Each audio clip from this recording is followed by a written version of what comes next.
Little Wise Wolf. Far away on the other side of the mountains, there lived a little wolf. He read big books. He discovered new stars. He knew every herb. He knew everything.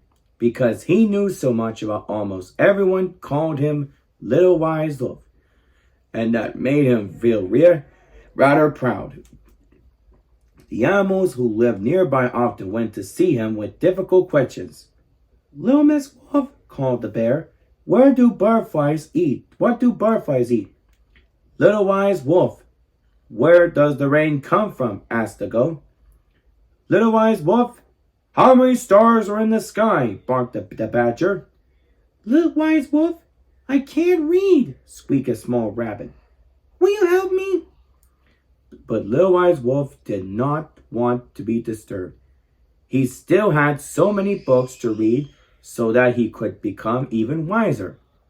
I don't have time for your questions, he muttered. His door remained closed. One day he heard tapping at his window. A big black bird flew into his house. It was the king's crow with a note around his neck. Dear Wise Wolf, I am very ill. Only you can make me better.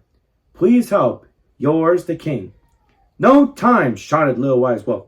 There's a plant I need to research, and a big book to finish reading, and I think I've just found a new star.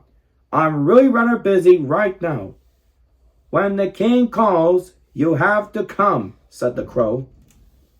Little Wise Wolf thought long and hard, as he liked to do. Then he packed everything he needed. The next morning he set off.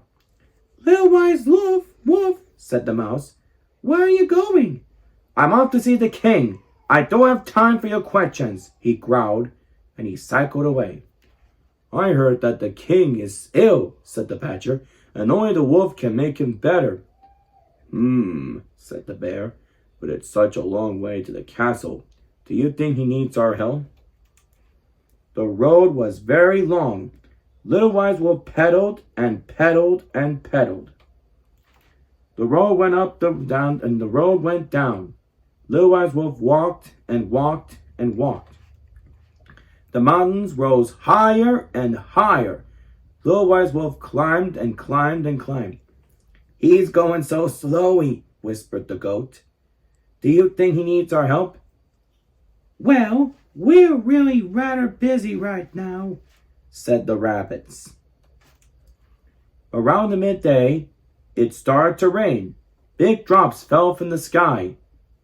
The little wolf is getting soaked, said the frog. Do you think he needs our help? Evening fell and grew dark. Little Wise Wolf was tired of walking. I'm cold. My stomach's rumbling. My feet hurt, and I'm lost. Maybe I'm not as wise as everyone says. I think someone else will have to make the king better.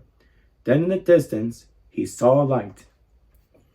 And there, deep in the forest, Little Wise Wolf found a tent and a pot of soup simmering on a campfire.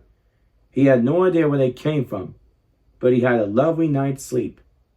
Wake up, Little Wise Wolf, shouted the bear the next morning. You have to go and see the king. Little Wise Wolf was very surprised. Did you all come here to help me? He asked. Of course we did, cried the animals. They took him to the edge of the forest. Aren't you coming with me? Asked Little Wise Wolf. No, you can do it alone from here, said the bear. But the big city was big, and Little Wise Wolf was soon completely lost again.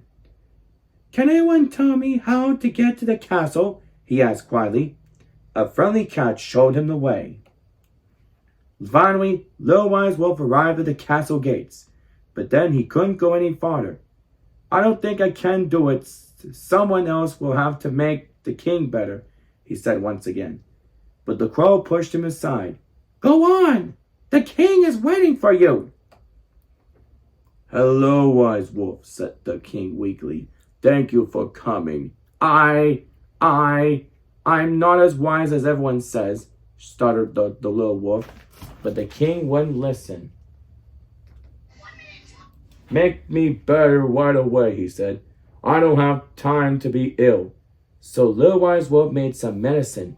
It was from an herb that only he knew because it was in the book, that only he had read.